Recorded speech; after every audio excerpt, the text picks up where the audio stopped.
Hello बच्चों, स्वागत है आपका साहित्य ज्योति चैनल में। आज हम जिस रचना को पढ़ने वाले हैं उसका नाम है नन्हा संगीतकार और इसके लेखक हैं हेनरिक सेंकेविच। तो चलिए शुरू करते हैं। बच्चों, किसी भी रचना को पढ़ने से पहले उसके लेखक के बारे में जानना अत्यंत आवश्यक होता है, क्योंकि रचनाकार के जीवन परिचय के माध्यम से ही हम उनके सिद्धांतों को जान पाते हैं। इसके अलावा कई बार परीक्षा में जो प्रश्न आते हैं वो लेखक परिचय से संबंधित होते हैं, इसलिए इस भाग को जानना भी अत्यंत आवश्यक होता है।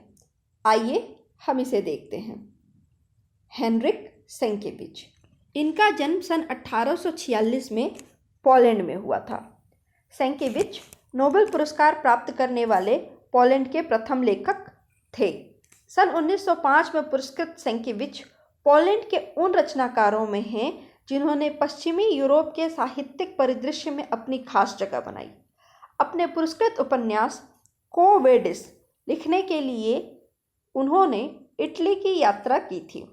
विश्व की 60 से अधिक भाषाओं में यह उपन्यास अब तक अनुदित हो चुका है। उन्हें पुरस्कार देते हुए स्वीडिश अकादमी ने कहा था, महान कलाकार के अपूर्व और विलक्षण गुणों के कारण इन्हें यह पुरस्कार प्रदान किया जा रहा है। इनकी मृत्यु पोलैंड में 1916 में हुई थी। तो बच्चों, यहाँ पर जो कुछ महत्वपूर्ण बिंदु है मैं आपको वह बता देती हूँ। सबसे पहली चीज़ तो जो सेंकेविच हैं वो नोबेल पुरस्कार प्राप्त करने वाले पोलैंड के प्रथम व्यक्ति हैं। ठीक है, इन्हें किस रचना पर पुरस्कार मिला था, नोबेल पुरस्कार मिला था? वो है को वेडिस। ये आप याद रखिएगा। दूसरी चीज़ ये याद रखिएगा कि उन्होंने इसे लिखने के लिए किस देश की यात्रा की थी?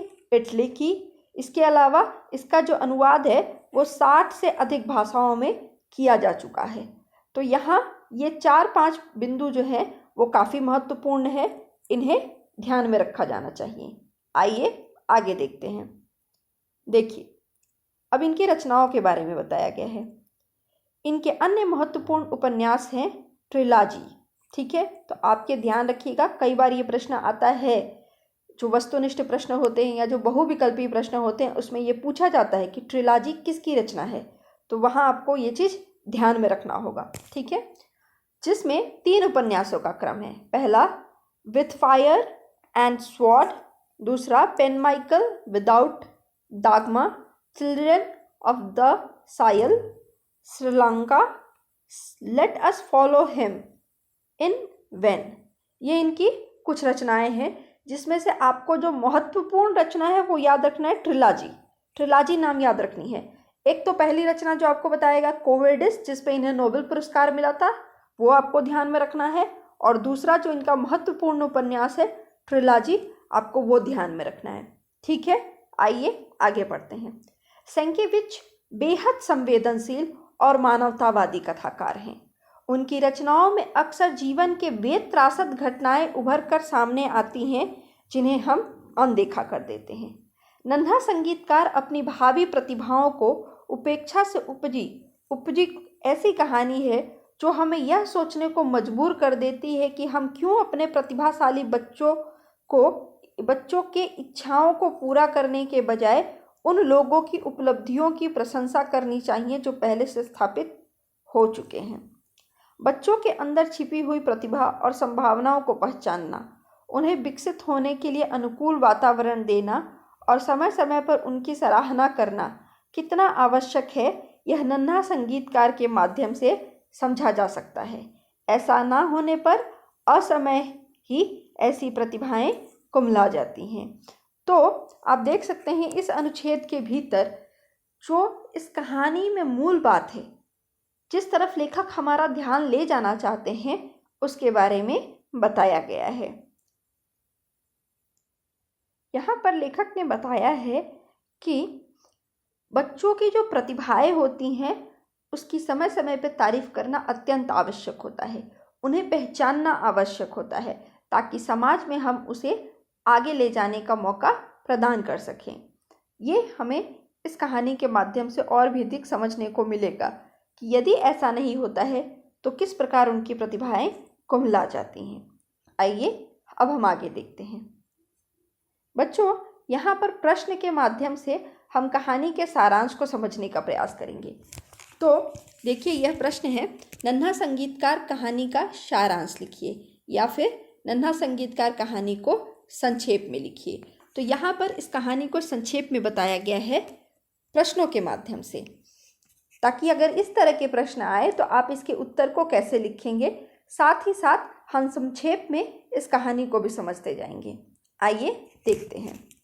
नन्हा संगीतकार हेनरिक सेंकेविच की एक चर्चित कहानी है। प्रस्तुत कहानी जेन नामक एक छोटे बच्चे के संगीत प्रेम पर आधारित होने के कारण इसका नाम नन्हा संगीतकार रखा गया है, जिसमें जेन के पैदा होने से मरने तक की जीवन की व्यवस्था का वर्णन किया गया है। वह जब पैदा होता है, माँ बेटे दोनों के मरणासन स्थिति में होने के कारण इकट्ठा लोगों का यही मानना है कि किसी पादरी को बुलाकर उनका नामकरण करा देना चाहिए, वरना बेनाम मरने से उसकी आत्मा इधर उधर भटकेगी। तो यहाँ ये बताया गया है कि जो जेन नाम का बालक है वो बचपन से ही मतलब मरणासन स्थिति में है। जब उसका जन्म हुआ तो उसकी माँ और वो मरणासन स्थिति में है, यानी कि बच्चा काफ़ी कमज़ोर है। और वहाँ जो इकट्ठा हुए लोग हैं उनका मानना है कि किसी पादरी को बुलाकर उनका नामकरण करा देना चाहिए, उस बच्चे का नामकरण करा देना चाहिए, अन्यथा यदि वह बिना नाम के मर गया तो उसकी आत्मा भटकती रहेगी।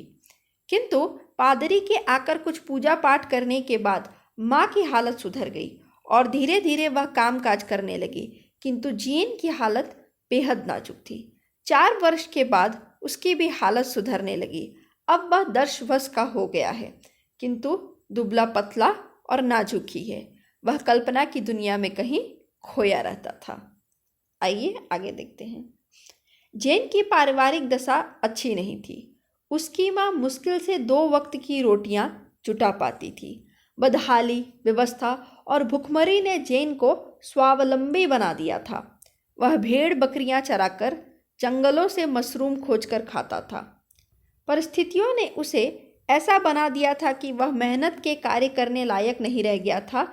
फिर भी ईश्वर ने उसे ऐसी विशेषता दे रखी थी कि वह प्राकृतिक उपादानों में से एक अजीब सी स्वर संगीत लहरी का अनुभव करता था। तो बच्चों, ये जेन की खासियत थी। जेन शारीरिक दृष्टि से उतना अच्छा नहीं था, स्वस्थ नहीं था, नाजुक था, कोमल था। उसके घर की जो आर्थिक स्थिति थी वह भी अच्छी नहीं थी। उसकी माँ मुश्किल से काम करके 2 वक्त की रोटियां जुगाड़ पाती थी और इसी बदहाली, व्यवस्था और भुखमरी ने जेन को स्वावलंबी बना दिया था। वो भेड़ बकरियां चराकर अपना जीवन पालन किया करता था, लेकिन उसके अंदर एक खास विशेषता थी कि वह प्राकृतिक उपादानों में से अजीब सी संगीत की लहरियों को सुन पाता था, समझ पाता था। उसे संगीत का विशेष अनुभव था। वह बेखौफ जंगल में घूमता और भूखे रहकर भी समय काटता। उसके मित्र आश्चर्य जताते, क्योंकि उन्हें ना तो ऐसा कुछ महसूस होता, ना उनमें जेन जैसी ईश्वर प्रदत्त विशेषताएं थीं। खेतों खलिहानों, घास की सूखी पत्तियों, पेड़ों की सरसराहट, चिड़ियों की चहकने, यहाँ तक कि शराब खाने में बजते वायलिन और वहाँ थिरकते लोगों के पैरों की आवाज़ में भी जेन को एक विचित्र सा स्वर संगीत सुनाई देता। जेन को वायलिन से इतना प्यार था कि वह काठ के पटरे से घोड़े के बाल की सहायता से सारंगी बना डाला, किंतु उसमें भला वायलिन सी स्वर संगीत कहाँ। तो यहाँ हमें यह पता चलता है बच्चों कि जो जेन है उसे संगीत से बहुत ज़्यादा लगाव है, बहुत ज़्यादा प्रेम है। उसे हर प्रकृति के उपादानों में, हर कण में संगीत सुनाई पड़ता है। ये उसके अंदर एक विशेष गुण है। आइए आगे देखते हैं। जेन की वायलिन प्रियता ने उसकी बेजान जिंदगी का भी अंत कर दिया। बंगले के मालिक बैरन के बंगले के वर्दीधारी सिपाही के पास वायलिन था, ठीक है, जो अपनी प्रेमिका या नौकरों को खुश करने के लिए बजाता था, जिसकी धुन जेन दुबक कर सुना करता था तथा दीवार पर टंगे हुए वायलिन को निहारता था। उसके लिए वह दुनिया की सबसे बड़ी चीज़ थी। एक दिन सिपाही के कहीं घूमने चले जाने पर जेन उस तक पहुंचने का उपाय सोचने लगा। चंद्रमा की रोशनी में जेन को वायलिन पूरी तरह से चमकता दिखाई दे रहा था। जिसके तारों की झनकार की कल्पना में उसे हवा, पेड़, लताएं सभी सजीव प्रतीत होने लगे, जैसे मानो उसे वायलिन को पा लेने के लिए उकसा रहे हो। किंतु उसके मन में अनेकों विचार उठ रहे थे। वह अंदर तो घुसा, किंतु डरते हुए। उस समय वह किसी भी प्रकार की आहट से भयभीत हो उठता था। अपनी सांस को रोककर वह तेजी से भीतर घुसता चला जा रहा था। वह वायलिन के पास पहुंचकर एक अजीब से संतोष का अनुभव करने लगा। सिपाही बंगले में प्रवेश किया। तभी अचानक क्या होता है, सिपाही बंगले में प्रवेश किया और माचिस होगा यहाँ पर, ठीक है, माचिस की तिल्लियों से प्रकाश करता हुआ चिल्लाया, कौन है? तथा जैन पर लात घूसा की बरसात करने लगा। 2 दिन बाद जैन मजिस्ट्रेट के सामने था। उसकी दुरवस्था को देखकर मजिस्ट्रेट कुछ समझ नहीं पाता था। तो बच्चों, आप समझ गए होंगे कि वो वायलिन के पास जाता है। जब सिपाही अपने घर में नहीं रहता है तो वो वायलिन के पास पहुंच जाता है और अभी वायलिन को देखने ही वाला था कि अचानक सिपाही जो है वो आ जाता है और चिल्लाने लगता है, कौन? और जैसे ही जैन को देखता है उस पर लात घूसों की बरसात कर देता है।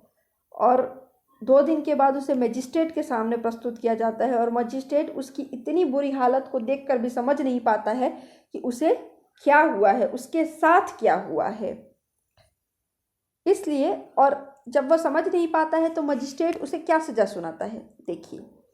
इसलिए उसने जेल भेजने के बजाय उसे कुछ बेंत, ठीक है, कुछ बेंत लगाकर छोड़ देने को कहा, जिससे वह कभी चोरी ना करे, ठीक है। किंतु मोटी बुद्धि वाले चौकीदार ने उसे ऐसी बेरहमी से पीटा कि वह बेजान की सांसें रुक गई।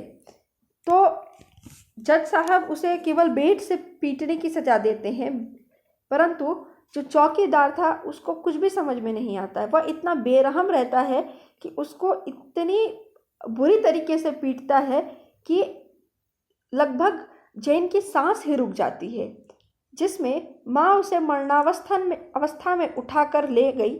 अगले रोज जैन उठ नहीं सका। उसे उस अवस्था में भी पशु पक्षियों और पेड़ों से वहाँ संगीत सुनाई पड़ता। वह अपनी बजाई सारंगी तो उसके पास ही रखी थी, ठीक है, उसने जो सारंगी बनाई थी वह उसके पास ही रखी थी, को देखकर वायलिन की कल्पना से खुश हुआ, किंतु माँ के कहने के बाद सिसकियाँ लेते हुए अपने मरने का आभास पाकर पूछा कि माँ, मुझे स्वर्ग में असली वायलिन मिलेगा? तो माँ कहती है, हाँ मेरे बच्चे, कहते हुए उसकी माँ रो पड़ी। अब जैन मर चुका था और उसकी माँ फूट फूट कर रो रही थी, किंतु जैन की आंख खुली निश्चल थी। मुख पर शांति, गंभीरता और दृढ़ निश्चय झलक रहा था। एक तरफ बैरन के परिवार के लौटने और इटली के कलाकारों की प्रशंसा भरी हलचल थी, तो दूसरी तरफ जैन को संगीतकार की कब्र पर कीड़े मकोड़े की भिनभिनाहट। यदि जैनको को कोई समझ पाता और सुविधा मिली होती तो शायद वह दुनिया का सबसे बड़ा संगीतकार बन जाता। तो बच्चों, यहाँ पर आप समझ पाए होंगे कि यह कहानी कितनी मार्मिक है। एक छोटे से बच्चे को सिर्फ एक वायलिन देखने के अपराध में चौकीदार इतनी बेरहमी से पीटता है कि वह लगभग मरने की स्थिति में पहुंच गया है, और वह मरने की स्थिति में भी उन स्वर लहरियों को सुन पा रहा है, उन पशु पक्षियों के आवाज़ को सुन पा रहा है। उसके पास उसकी अपनी बनाई सारंगी है जिसे देखकर वह खुश हो जाता है, परंतु उसे तभी लगता है कि वह अब और नहीं जी पाएगा। इसलिए अपनी माँ से पूछता है कि माँ, क्या मुझे स्वर्ग में वायलिन मिलेगा? और माँ बेचारी रोते हुए कहती है, हाँ। और इसी के साथ जैन की मृत्यु हो जाती है। यहाँ पर लेखक ने बताया है कि एक तरफ तो बैरन का परिवार है जो खुशियाँ मना रहा है, परंतु दूसरी तरफ जैन जैसा महान संगीतकार है जिसे कोई समझ नहीं पाता है, जिसे मौका नहीं मिलता है अपनी प्रतिभाओं को प्रस्तुत करने का, और उसके अभाव में उसकी मृत्यु हो जाती है। और साथ ही साथ वह एक दुनिया का बहुत बड़ा संगीतकार बनने से रह जाता है।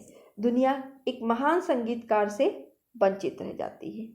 तो बच्चों, आशा है आपको इस कहानी का सारांश अवश्य समझ में आया होगा। बच्चों, इस पाठ के जो और प्रश्न हैं वो आगे आने वाली वीडियो में आपको देखने को मिलेगी, तो आप इसके साथ जुड़े रहें। इसी के साथ धन्यवाद।